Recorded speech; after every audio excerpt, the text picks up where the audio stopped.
삶을 위해 요구되는 것들이라는 제목으로 말씀 나누려고 하는데 우리 제목 같이 한번 읽어보겠습니다. 시작. 새로운 삶을 위해 요구되는 것들. 여러분 세계에 대학이 몇 개가 있을까요?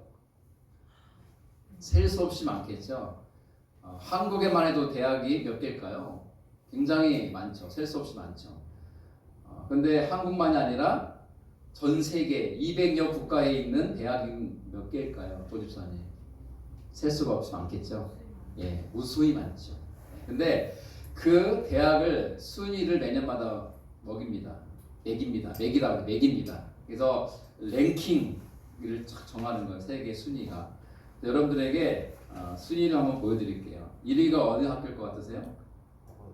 하버드일 때도 있었지만 1, 2, 3, 4, 5등이 바뀌어요. 이렇게 왔다 갔다 조금씩. 왜냐면 매년마다 학생들의 질과 성적 그리고 교수의 그 어떤 질, 논문들, 책 낸 것들 그리고 학교 후원금들 여러 가지 종합적으로 판단을 해서 하기 때문에 바뀌어요. 매년마다 조금씩. 자, 올해 2024년 세계대학 순위 1위는 하버드가 아니고 영국 옥스퍼드 대학이에요. 영국 옥스퍼드 대학. 영국에 있습니다. 아주 대단한 학기죠. 그리고 두 번째는 2위는 미국 스탠포드 대학이에요. 스탠포드 대학. 그리고 세 번째는 미국 매사추세츠 공과대학 MIT라고 하죠. MIT 공대가 3위예요. 하버드는 아직 안 나왔어요. 네 번째는 역시 미국 하버드 대학. 그리고 다섯 번째는 영국 케임브리지 대학교.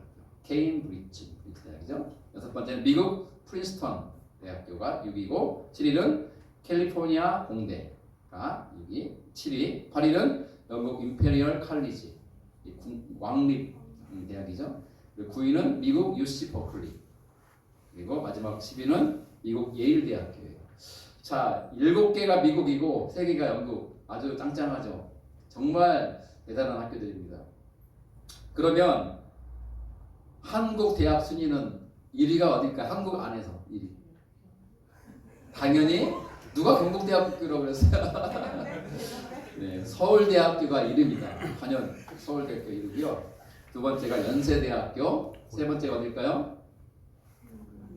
한국과학기술원, 카이스트라고 우리는 한국과학기술 대전에 있죠? 3위예요. 4위는 성균관대학교고요. 5위는 포항공대, 짱짱하죠? 6위는 울산과학기술원. 저도 이게 조사하고 처음 알았어요. 그러니까 그 한국과학기술원 카이스트가 대전에 있다면 울산에 과학기술원이 있어요. 그게 6위예요. 좋더라고요. 7위는 고려대학교. 고려대학교 저는 한 3위쯤 할 때 했더니 7위로 있더라고요. 8위는 경희대학교, 9위는 세종대학교, 10위가 겨우 한양대학교 걸렸어요. 근데 여기에 지금 대구에 있는 대학교가 있어요, 없어요? 속상해. 여기서 근데 갑자기 보니까 11위에 있었어요. 어느 학교일까요? 경북대에는 더 뒤에 있고요. 대구 경북과학기술원이 있어요. 어디냐면 달성군 현풍에 있는 거의 테크노 이렇게 지역이 있어서 신도시 현풍 거기에 있어요. 그러니까 과학기술원이라고 돼 있는 데가 과학기술학교인데 그 카이스트가 3위, 울산과학기술원이 6위, 11위 대구 경북과학기술원이 11위더라고요. 와. 자, 그러면 하나 더 알려드릴게요. 이 순위를 가진 한국 대학이 세계에 있는 대학들과 이렇게 딱 합쳐서 이 랭킹을 매기면 몇 위를 할까? 당연히 10위에는 못 들죠. 아까 봤죠. 10위까지는 영국과 미국이 다 차지하고 있었으니까 한국의 1위인 서울대학교는 세계 대학과 나란히 경쟁하면 몇 위에 랭크됐을까요?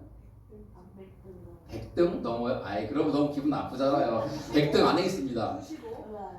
높아 생각보다 62위입니다. 62위. 와, 올라간 거예요. 사실 이게 더 밑에 있는데 올라간 거예요. 자, 연세대학교는 76위 높죠. 그리고 한국과학기술 카이스트는 83위.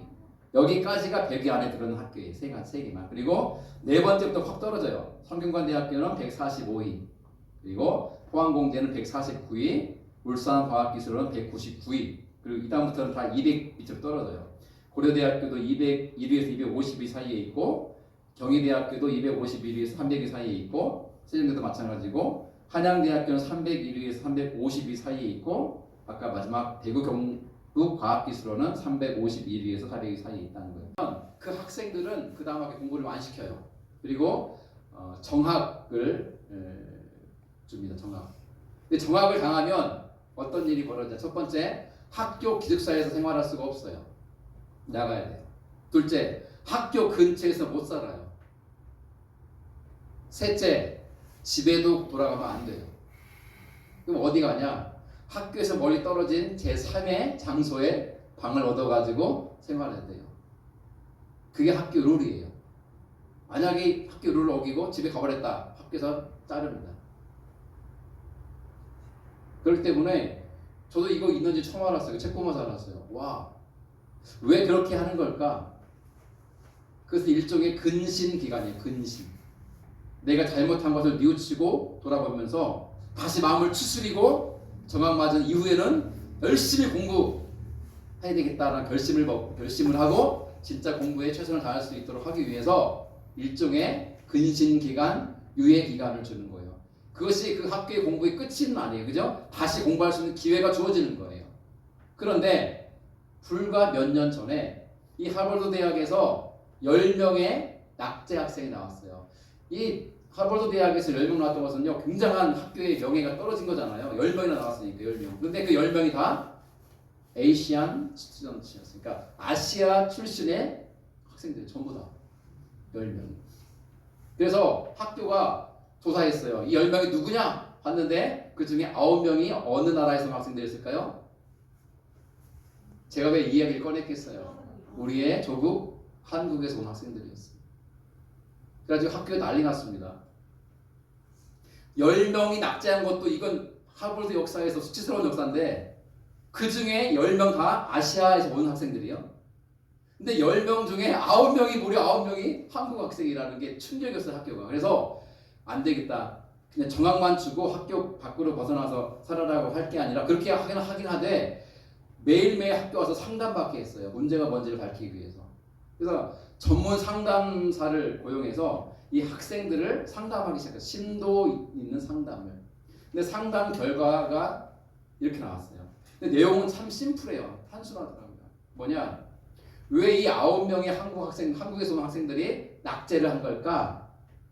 이거예요. 알고 보니까. 이 학생들은 머리가 좋을까요? 나쁠까요? 엄청나게 좋은 학생들은 맞아요. 실력이 좋을까요? 나쁠까요? 당연히 좋아요. 근데 왜 대학에 가서 낙제를 한 걸까? 답은 딱 하나예요. 뭐냐면 목적이 없었기 때문에. 지금까지 학생들의 목표는 뭐였냐면 하버드 대학에 입학하는 거였어요. 그래서 한국에 있을 때에 미친 듯이 공부해서 꿈에 그리던 하버드 대학에 입학을 한 거예요. 꿈을 이뤘잖아요. 근데 그 다음에 목적이 없잖아요. 그 다음부터는 내가 왜 미국에 왔지? 내가 왜 하버드에서 공부하지? 궁극적으로 내가 이 공부를 한 이유가 뭘까? 답이 없는 거예요. 인생의 목적이 없는 이유가 이 학생들을 하여금 방황하게 만들었고 헤매게 만들었고 공부하지 않게 만들었고 결국 낙제를 받게 해서 정학을 정하게 되는 참혹한 결과를 초래했다는 것을 이 상담사들이 결론을 도출한 거예요. 여러분, 우리 인생에 목적이 있다면 내가 살아가야 되는 이유가 무엇인지를 알고 내 인생의 목적, 삶의 목적이 있다면 우리는 넘어진다 할지라 다시 일어날 수가 있습니다. 인생의 목적이 있으면요, 설령 무엇인가 하다가 실패해도 다시 시작하고 다시 시도할 수가 있어요. 일이 잘 안 풀려도 목적이 있다면 견딜 수 있고 버틸 수 있어요. 반대는 어떨까요? 목적, 인생의 목적이 없고 살아야 되는 이유를 모르는 사람은요, 넘어지면 못 일어나요. 실패하면 다시 시작하지 못해요. 일이 안 풀리면 절망하고 낙심하고 좌절해요. 우리에게 중요한 게 뭔지가 답이 나왔죠. 그것은 인생의 목적. 너 왜 사니? 이 질문이에요. 사실 철학의 질문이 그거 아니에요? 인생은 무엇인가?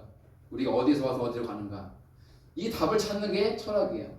근데 철학을 공부를 아무리 해도 답을 찾지 못해요. 그저 좀 더 높은 가치, 인간다운 삶을 말할 뿐이죠. 철학은 답을 못 줍니다. 그럼 오늘 성경 말씀 우리에게 답을 주고 있죠. 우리는 2024년이라는 새해를 맞이했고 1월 한 달을 살아내고 있습니다. 저나 여러분들이나 새롭게 살고 싶은 마음이 있을 겁니다. 새로운 삶. 오늘 제목이 뭐라고 그랬죠? 새로운 삶을 살기 위해 요구되는 것. 여러분 새로운 삶을 위해 요구되는 것이 있어요. 그게 무엇일까? 여러분 새로운 삶을 사는 게 쉽습니까? 어렵습니까? 그게 쉬우면 우리가 항상 새롭겠죠. 새롭지 못한 이유는 새롭게 사는 게 쉽지 않아서 그런 거예요. 지금까지 살아왔던 삶의 방식이 다 있어요. 삶의 패턴이 있다는 거죠. 그것을 버리고 새로운 삶을 살아간다는 것은 어렵습니다. 왜냐하면 지금까지 살아왔던 삶이 굳어있기 때문에 그래요. 내가 지금까지 삶에 젖어있기 때문에 새롭게 사는 것은 어려워요. 지금까지 삶이 너무 익숙해요. 너무 편해요. 근데 그걸 다 내려놓고 버리고 새로운 출발을 한다는 것은 정말 어려운 일이죠. 질문 드릴게요. 제 질문은 쉽습니까? 어렵습니까? 쉬워요. 자, 나이가 들수록 새로운 삶을 살기가 쉽다 어렵다? 어렵다. 봐요. 답이 쉽잖아요. 나이가 들수록 새로운 시도, 새로운 시작, 새로운 출발, 새로운 삶으로의 이 첫걸음 내딛는 것이 어렵다는 거예요. 나이가 들수록. 그런데 75세에 75살의 아브라함, 우리 박순옥 권사님과 동갑인 우리 아브라함이 그 노년에 새로운 삶을 향해 첫 발을 내딛었다는 거예요. 어떻게 아브라함은 그럴 수 있었을까? 그는 지금까지 살아왔던 편안하고 익숙한 삶의 환경을 버리고 미지의 곳, 낯선 곳을 향해 떠납니다. 그 떠나게 만든 그 근본 원인이 무엇일까? 근데 여러분 너무 쉽게도 단순하게도 아브라함이 새로운 삶을 향해 떠날 때 그리할 수 있도록 이끈 것은요 하나님 말씀이었어요. 하나님 말씀을 들었잖아요. 들은 아브라함이 Yes Lord, 예수님 하고 순종으로 나섰어요. 그런데 그러한 아브라함의 나선, 출발한 새로운 삶을 나아갈 수 있었던 그 삶에 요구되었던 것이 무엇인가? 저는 믿음이라고 생각합니다. 믿음. 하은이가 제가 이렇게 안아주면요 평소에 잘 안 안기는데 아무도 자기를 안 안아줄 때 저한테 안깁니다. 엄마한테 갔는데 엄마가 신경 안 써서 밥 먹고 있잖아요. 아빠한테 갔는데 아빠가 이렇게 앉아가지고 커피 마시고 있잖아요. 할머니한테 갔는데 할머니가 설거지하고 있잖아요. 아무도 안 돌아주잖아요. 그때는 저에게 찬스예요. 하은아 하면 달려오니 나한테 속으로 야 이렇게까지 해서 내가 하은이가 안아야 되나 하는 마음도 있지만 그 어린아이가 뭐 안겨주고 안아주니 얼마나 좋아요. 근데요 하은이 이렇게 안아주고 들어주다 보면요 애가 요즘은 뛰어내리려고 그래요. 거기서 자기가 싫어서가 아니라 그냥 높은 데서 뛰어내고 싶은 거예요. 한 번은 이렇게 여기 의자 위에 올라와 있었는데 하은이가 점프를 해서 저한테 안기는 거예요. 제가 만약에 그렇게 안아주지 않았다면 떨어져서 코피를 났겠죠. 하은이가 왜 저에게 뛰어내렸을까요? 저를 향해서? 저를 믿었기 때문에. 뭘 믿어요? 내가 뛰어내리면 목사님이 안아줄 거야. 안 그래요? 동기 형제? 이제는 애들도 와가지고 이제 2층 침대가 생기면은요 애들 2층에서 자고 싶어요. 애들은 높은 데가 좋으니 애들도 알아요. 높은 게 좋다는 거를. 그래서 2층에 자잖아요. 2층에 있을 때 아빠가 오면요 아빠가 뛰어내려. 애들 보세요 나중에. 위험하지만 아빠가 안아줄 거 알기 때문에 애들은 담대하게 뛰어내립니다.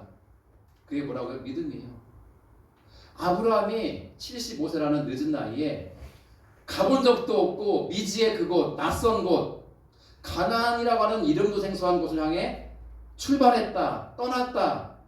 그 새로운 여행을 시작했다는 것은요 하나님을 향한 이게 없으면 불가능한 일이에요. 그게 뭐예요? 믿음이에요. 믿음. 어떤 믿음? 하나님이 나와 함께 하실 거라는 믿음이 있었기 때문에 출발한 거예요. 그것도 어떤 믿음? 하나님이 내 거기에 가기까지 항상 함께 하실 뿐만 아니라 내가 갈 길을 인도하실 거라고 하는 믿음이 있었기 때문에 가능한 일이었어요. 뿐만 아니라 하나님이 나에게 가라 하신 그곳은 여기보다 어떤 곳일까요? 더 좋은 곳일 거야 라고 하는 믿음이 있었기 때문에 출발이 가능했던 거예요. 만약에 머리를 우리가 속된 말로 짱구를 굴렸으면 못 가요. 잠깐만, 내가 지금 갈 수 있을까? 계산기를 두드려 보니까 답이 안 나와요. 그러면은 하나님 죄송한데 못 가겠는데요? 이렇게 했을 거예요. 근데 아브라함은 그렇지 않았다는 거죠. 저는 2005년도에 미국에 유학을 갔습니다. 제 아내하고 둘이. 그때가 벌써 30대 중반이니 참 그때가 너무 빨리 지난 거야. 근데 유학을 갈 때요, 주변에 있는 친구 목사들이요, 뭐 부러워하면서도 다 어떤 마음이요? 어떻게 그 미국이라는 곳에 가서 사냐? 여러분, 한국을 이렇게 떠나서 부모님도 떠나고 형제자매도 떠나고 친구들도 떠나고 편하게 살았던 익숙한 한국을 떠나서 한 번도 가보지 않은 미국에 가 산다는 거예요. 여행 가는 게 아니라 가 산다고요. 살러 간다는데 여러분 뭐가 필요했을까요? 물론 돈이 필요했겠지만 돈이 있어도 못 가는 사람들이 너무 많아요. 근데 그 용기, 내 마음이 나는 갈 수 있어 하는 용기, 그 용기도 막 어떤 때는 막 있다가도 없고 막 그러잖아요. 그러니까 정말 필요한 것은 그냥 믿음이었어요. 한국에서 함께 하신 하나님이 우리가 미국에 가도 함께 하실 거야.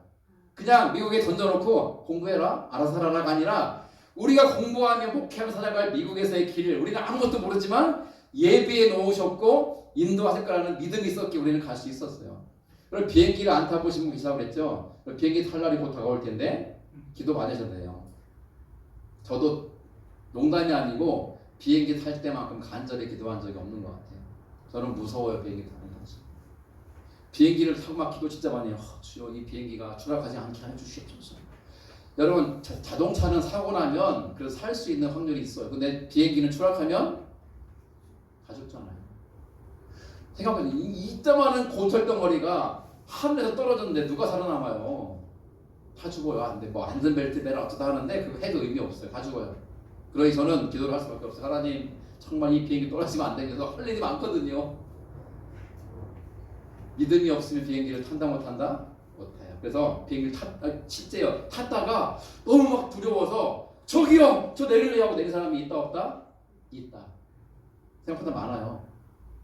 왜냐면 스튜어디스를 한 제 아는 청년 자매가 있거든요. 나이가 40도 넘겠는데 그 자매가 그때 진짜 곤란하고 짜증나대요. 다 체크아웃 다 끝내가지고 다 탔는데 갑자기 출발하기 직전인데 저요 내릴게요. 안 되면은 막 갑자기 문 열고 하니까 안 되잖아요. 그러니까 막 내리게 하는데 막 기장한테 얘기해가지고 막 치려고 그러면 골치 아픈 거죠. 막 믿음이 없으면 비행기도 못 타요.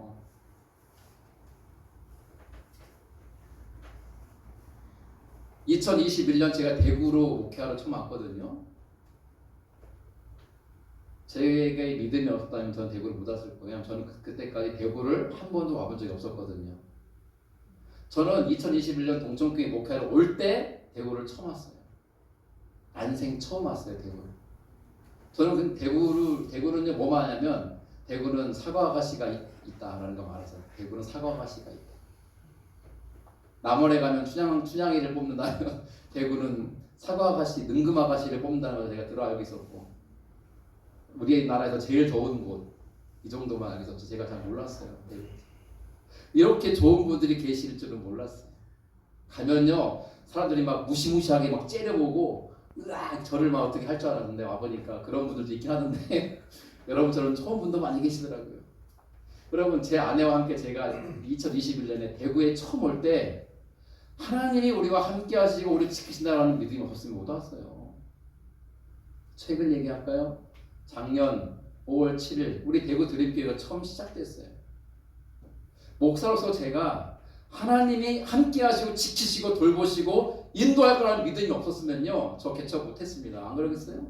동천교회 힘드니까 사표 쓰고 그만둘 수는 있어요. 그리고 다시 서울로 저 올라가려고 길을 쓰고 애를 쓰면요 어딘가 교회를 갈 수 있었겠죠. 제가 좀 교만한 말을 할게요. 저 지금까지 어디 써가지고 안 된 데가 없었어요. 죄송합니다. 이렇게 교만한 말을 해요. 나 지금까지 그랬다고요. 큰 교회도 써서 다 됐어요. 수십 명의 목사님들이 경쟁했거든요. 심지어 백까지 쓴 사람이 있어요. 백 쓰고 막 여러 가지 선물 막 주고 이렇게 낙하산으로 들어가려고. 근데 그런 사람들 내가 이기고 다 왔어요. 또 동천길 올 때도 많은 사람들 중에 경쟁률이 뚫고 갔잖아요. 잘 모르셨죠, 여러분? 네. 마지막에 3명이 남아서 설교를 한 번씩 했던 기억나세요? 네. 제가 두 번째 설교했는데 그 3명이 지원한 게 아니라 더 많이 지원했는데 잘려서 마지막에 3명이 됐는데 그 중에 제가 들어갔고 제가 딱 됐잖아요. 그래서 이 정도가 된 사람이에요. 죄송합니다. 그랬다고요. 그런데 그런 거를 다 포기하고 대구에서 교회를 개척해야 되겠다 마음을 먹고 시작할 수 있었던 것은 우리 여기 두 분도 계시지만 같은 우리 목장에 있잖아요. 목원들이 몇 명 있었기 때문에 시작한 게 아니에요. 하나님이 나와 함께 하시고 내 목회를 책임지시고 인도하실 거라는 믿음이 있었기 때문에 시작한 거예요. 그게 없었으면요, 작년 8월 마지막 주에 10명이 다 나가버리는 엄청난 사건이 벌어졌을 때 저 목회 못했을 거예요. 어떻게 제가 목회합니까? 다 절반이 나갔는데. 그분들 떠나는 건 가슴 아픈 일이지만 축복해서 보내줬고 남아있는 분들과 정말 마음을 하나로 해서 다시 시작하는 마음으로 이 들음길을 섬겨가야 되겠다. 제가 그랬잖아요. 우리 정말 더 털어도 나갈 사람이 없을 거라 생각하지 혹시 모르죠. 정화자매가 갑자기 또 사모님이 나를 사랑하지 않는 것 같아요 하고 떠날지도 모르지만 그러지 않기를 간절히 바라죠. 그런 일이 벌어진다 할지라도 저는 주님이 나와 함께 하시고 저를 인도하시고 제 목회를 책임지신다는 믿음 위에 서 있기 때문에 흔들리지 않을 수 있어요. 제가 믿음이 좋아서가 아니라 나를 붙잡고 계신 하나님이 강하신 분이기 때문에 내가 흔들리지 않을 수 있다는 얘기를 드리는 거예요. 아브라함은 그랬어요. 75세의 노인이 무슨 새로운 삶을 살아요. 그것도 여러분 여기 박설호 고사님 지금 저기 어디입니까? 서울 가서 살려면 사시겠어요? 이 사이에서 여기 다 정리하고 서울 가서 사시라면 사실 수 있으세요? 고사님 할 수 있을 것 같기도 하고. 아니 지금까지 선산에서 태어나서 자라셔서 대구로 시집 오셔가지고 대구 생활이 한 지가 지금 수십 년인데 이제 70대 중반에 여기를 떠나서 서울 가라고요? 광주 가라고요? 대전에 가라고요? 그게 웬 말이에요? 청천벽력이죠. 여기 계신 분 다 대구에서 나고 자라신 분 아닙니까? 우리 도지사님이 김천 출신으로 성공하셨죠. 대구까지 오셨으니까. 네. 나빈이 고향은 어디입니까? 태어난 곳은 대구예요? 그럼 대구에서만 자라났네? 와, 그래요. 근데 갑자기 대구에 있는데 하나님이 너 다른 데로 가라, 제주도로 가라 하면은 이게 제주도가 웬 말입니까? 그럼 그게 쉬운 게 아니라니까요. 근데 젊은 사람들은 그 조금 가능해요. 그게 그렇잖아요. 우리 용호 형제나 우리 동규 형제는 일을 하러 많이 다니잖아요. 뭐 제천도 가고 진천도 가고 청원도 가고 심지어 경기도 안성도 가고 막 그러잖아요. 근데 그건 일이니까 집은 여기잖아요. 그러니까 왔다 갔다 할 수 있는 거예요. 근데 그게 아니라 아예 집을 이사해서 다른 데 가서 하면요, 그건 다른 문제예요. 쉬운 게 아니라고요. 그러기에 요구되는 것이 있다는 것은 믿음이에요. 믿음이 없이는 못 가요. 믿음이 없이는 새로운 출발을 못 해요. 믿음이 있어야 돼요. 어떤 믿음이요? 하나님이 나와 함께 하시고 나를 지키시고 인도하시고 나를 가장 좋은 것으로 가장 선한 길로 이끌어 가시다라는 믿음이 있어야만 가능한 일인 거예요. 근데 하나 더 말씀드리고 싶은 게 있어요. 그 일을 위해서 요구되는 것 또 한 가지 있다면 포기할 게 있어야 돼요. 포기할 게 있다는 거예요. 아브라함이 포기한 게 뭔지 보세요. 아브라함은 살고 있던 집을 포기했어요. 그 당시에 집을 지금처럼 부동산 업자한테 맡기고 떠나면은 돈 처리해가지고 온라인으로 돈 보내주는 그런 시대가 아니잖아요. 지금 내 집을 당장 누구와 돈 거래해가지고 팔지 않으면요, 그냥 버리고 와야 되는 거예요. 지금 아브라함이 떠나야 되는데 그 팔고 살고 할 그 계좌가 어디 있습니까? 집을 포기하고 떠나야 돼요. 소유한 땅도 포기하고 떠나야 돼요. 일구었던 논과 밭도 포기하고 떠나야 돼요. 짐승들을 길렀던 농장과 짐승들도 다 포기하고 떠나야 돼요. 그뿐입니까? 친척들, 인척들, 사촌, 육촌, 팔촌 친척들 많잖아요. 그리고 친구들, 부모를 팔아서 친구를 한다는 말도 있을 만큼 친구를 다 좋아하잖아요. 친구. 이 모든 걸 다 포기하고 단념하고 내려놓고 떠난다는 게 쉽겠냐고요. 그런데 포기하지 않으면 새로운 삶으로 갈 수가 없어요. 지금 내 삶을 그대로 고수하고 있으면서 새로운 삶을 시작할 수 없어요. 여러분 보세요. 쉬운 예를 드릴게요. 지금까지 한 번도 성경을 읽은 적이 없어요, 내가. 그런데 올해 담임 목사님이 하도 성경 읽으라 하니까 읽어볼까 하는데 1월이 다 지나고 있어요. 아직도 시작을 못했어요. 부담은 되긴 하는데 아직 못 읽고 있어요. 왜 그런지 아세요? 내 삶에 젖어 있기 때문에 그래요. 지금까지 살아왔던 대로 그대로 있기 때문에 변화가 없는 거예요. 포기해야 돼요. 나는 잠을 하루에 10시간씩 자야 돼? 10시간씩 자고 일어나가지고 막 씻고 밥 먹고 어쩌고 하면 하루가 다 가는데 뭐합니까? 그렇게 해서. 여러분, 잠을 줄이고 그렇게 많이 잤던 시간을 포기하지 않으면 내 삶에 회복이 안 돼요. 더 나은 삶을 살 수가 없어요. 공부도 마찬가지 아니에요? 하고 싶은 거 다 하면서 공부는 언제 합니까? 하고 싶은 것 내려놓고 포기하고 집중해야 공부가 되는 거예요. 나빈이가 작년 고3 때 얼마나 고생했어요. 그죠? 우리 최 집사님은 우리 나빈이 고3 같지가 않아 하면서 무슨 말을 했더니 잘 거 다 자고 공부하는 해서 근데 잘 때는 자야 돼요. 그래야 공부가 잘 돼요. 잠 안 자고 막 뜨고 있다고 공부되는 게 아니거든요. 그렇다고 해서 나빈이가 뭐 이렇게 널널하게 보냈겠어요. 얼마나 마음에 스트레스도 많고 초조하고 힘들었겠어요. 박수를 보냅니다. 애썼어요. 그 대학 입학도 다시 한번 축하하고 이제 곧 고등학교 졸업하고 대학 생활이 시작될 텐데 정말 큰 기대감을 가지고 시작했으면 좋겠어요. 그럼 아까 학생들처럼 목적 없이 학교에 다니지 않았으면 좋겠어요. 내가 왜 공부하지? 내가 왜 대학에 왔지? 내가 왜 대학 생활을 해야 되지? 그 목적과 이유를 알아야 돼요. 아브라함처럼. 그러나 거기에 우리는 포기할 게 있다는 걸 꼭 알아야 돼요. 내려놓을 것이 있다는 사실을 알아야 돼요. 예수님이 제자들 부르실 때 뭐라고 했습니까? 나를 따르라 그랬잖아요. 나를 따르라 할 때 뭘 버리고 갔다 했죠? 배를 버리고 그물을 버리고 아버지를 버리고 사람들을 버리고 가족까지 버려두고 예수를 따랐다고 그랬어요. 예수를 따르는 일에 버리지 않고는 따를 수 없는 것들이 있어요. 지금 내가 누리고 있는 삶을 붙잡고 있는 한 우리는 주님을 따를 수도 없고 새로운 삶으로 나아갈 수도 없다는 것을 기억해야 돼요. 오늘 본문의 1절 말씀 이렇게 시작됩니다. 같이 읽죠. 여호와께서 아브라함에게 이르시되 너는 너의 고향과 친척과 아버지의 집을 떠나 내가 네 보여줄 땅으로 가라. 하나님이 아브라함에게 이렇게 말씀하시는 거예요. 이제 고향도 떠나고 친척도 떠나고 아버지의 집을 떠나서 내가 너에게 보여줄 땅이 있는데 거기로 가라. 어디라고 말씀도 안 하세요. 대구인지 구미인지 진천인지 뭐 함양인지 합천인지 창원인지 거제인지 말을 해야 알죠.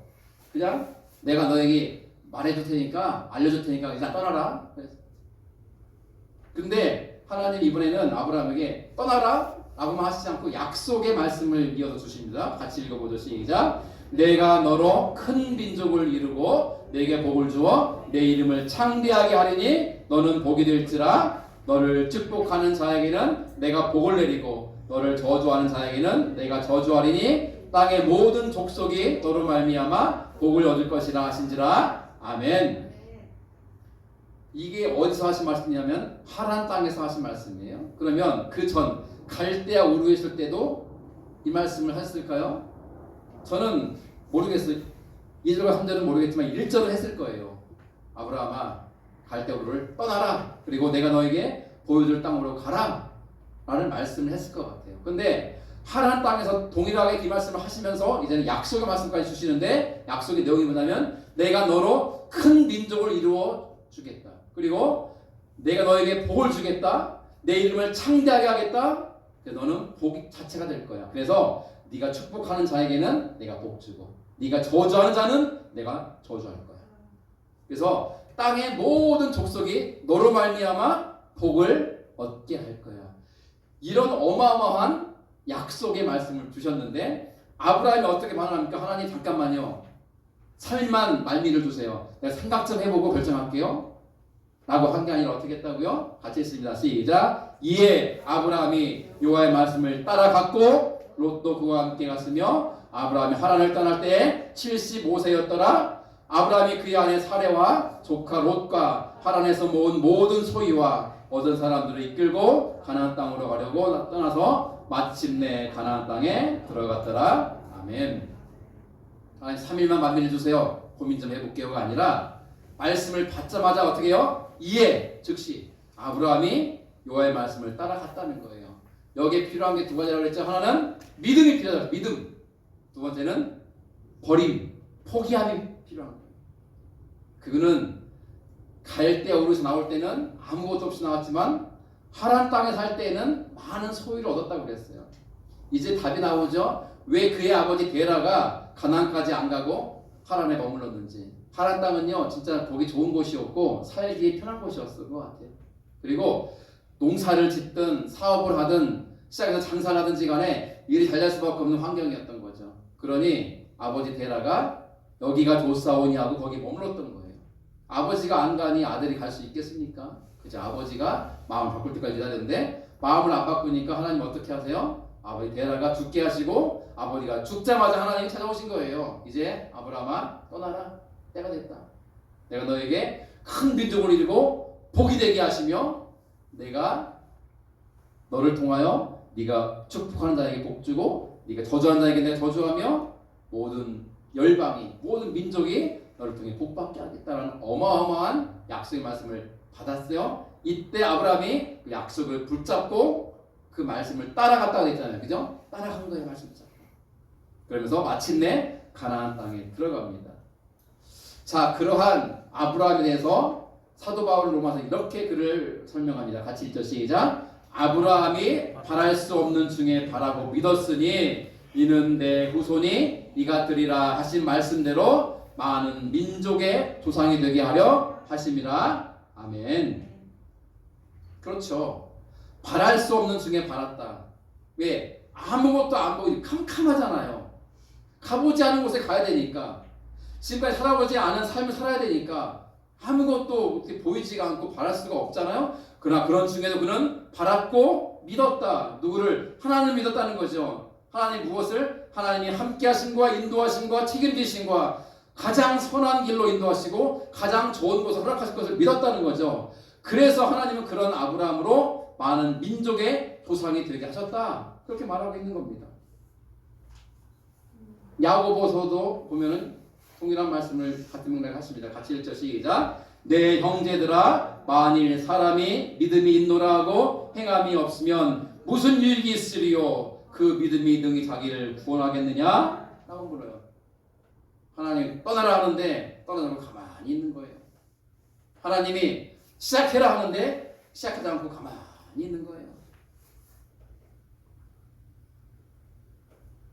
믿음의 속성이 뭔지 아세요? 믿음의 속성.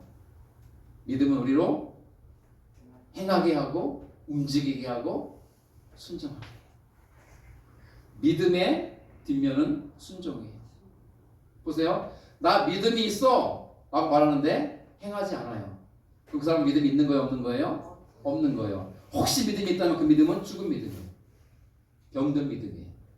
그러나 믿음이 진짜 있다면 우리는 가만히 있을 수가 없어요. 왜? 하나님이 가라 하면 가야 되고 떠나라 하면 떠나는 것이고 머물라 하면 머무는 것이고 하라 하면 하는 것이거든요. 그게 믿음의 속성이에요. 행함이 없으면 무슨 유익이 있고 그게 무슨 자기를 구원할 수 있겠냐? 10절에 이렇게 말합니다. 같이 읽죠. 시작. 이와 같이 행함이 없는 믿음은 그 자체가 죽은 것이라. 아멘. 선포하는 거예요. 이어져서 이렇게 말합니다. 시작. 내가 보거니와 믿음이 그의 행함과 함께 일하고 행함으로 믿음이 온전하게 되었느니라. 이에 성경에 이른바 아브라함이 하나님을 믿으니 이것을 의로 여겼다는 말씀이 이루어졌고 그는 하나님의 벗이라 칭함을 받았나니 이로보건대 사람이 행함으로 의롭다 하심을 받고 믿음으로만은 아니니라. 아멘. 말만 하는 믿음으로는 의로워질 수 없고 구원받지 못해요. 행함이 없는 믿음은 왜? 죽은 믿음이기 때문에 죽은 믿음으로는 구원받지 못하거든요. 그러면 행함은 무엇이냐? 하나님 말씀을 따라 사는 삶을 말하는 거예요.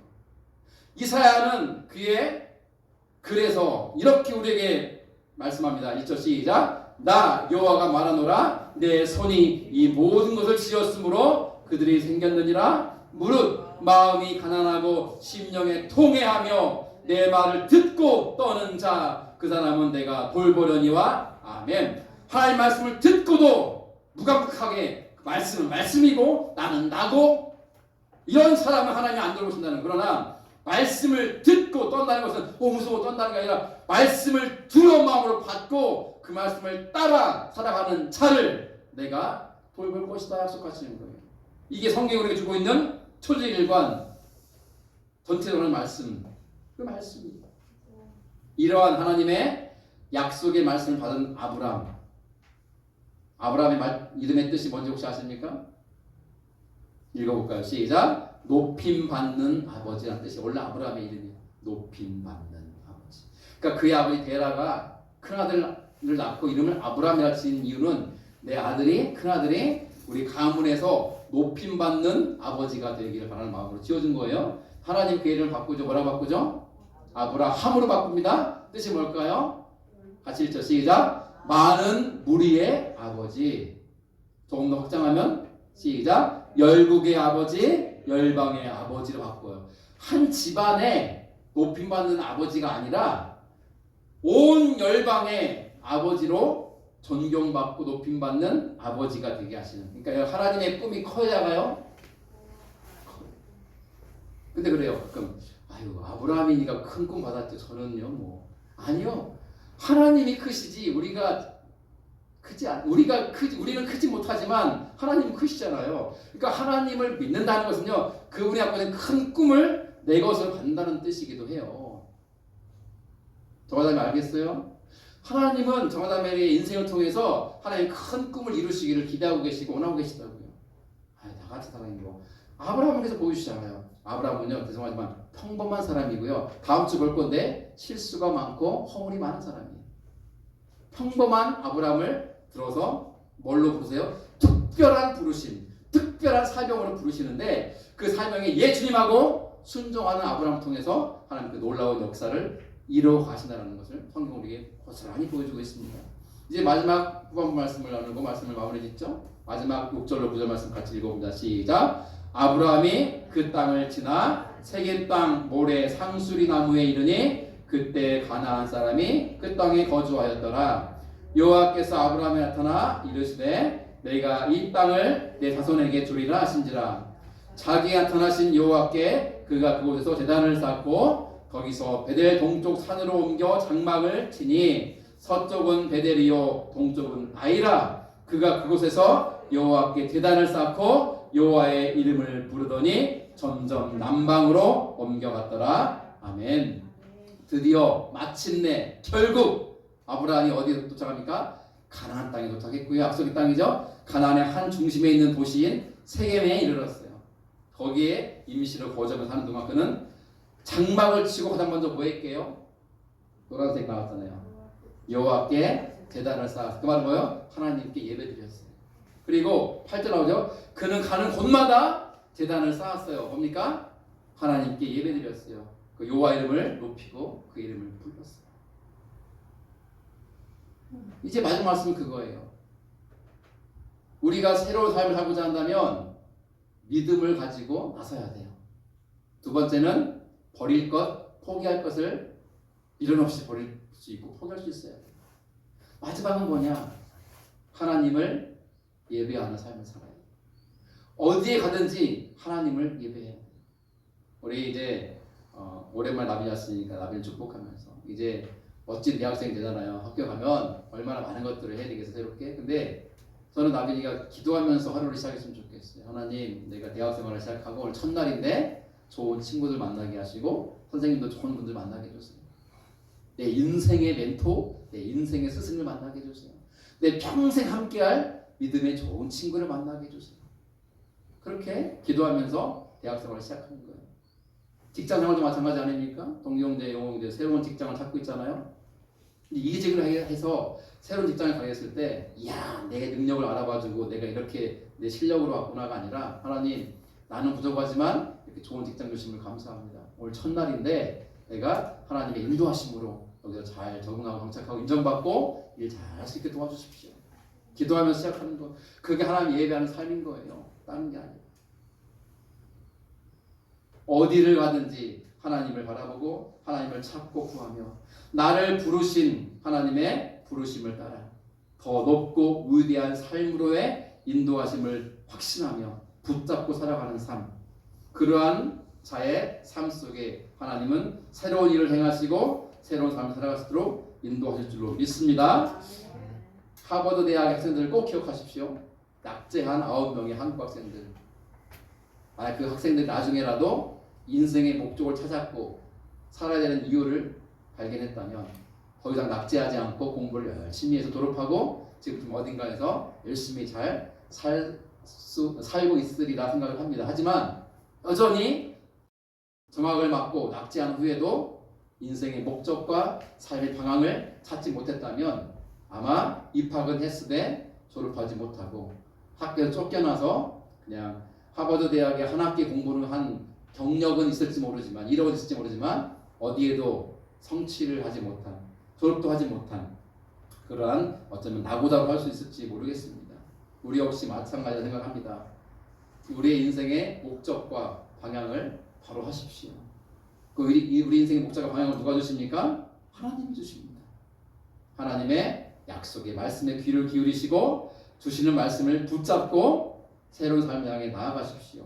그 일에 하나님을 믿는 믿음을 견지하시고 그리고 포기할 것, 내려놓을 것, 그만둘 것 있다면 과감하게 그만두십시오. 그리고 약속의 말씀 붙잡고 나아가십시오. 행하십시오. 그 인생 여정 속에서 놀라운 일을 행하시는 주님의 역사를 경험할 줄로 믿습니다. 아멘. 우리 이 시간 반주 부탁드리고요.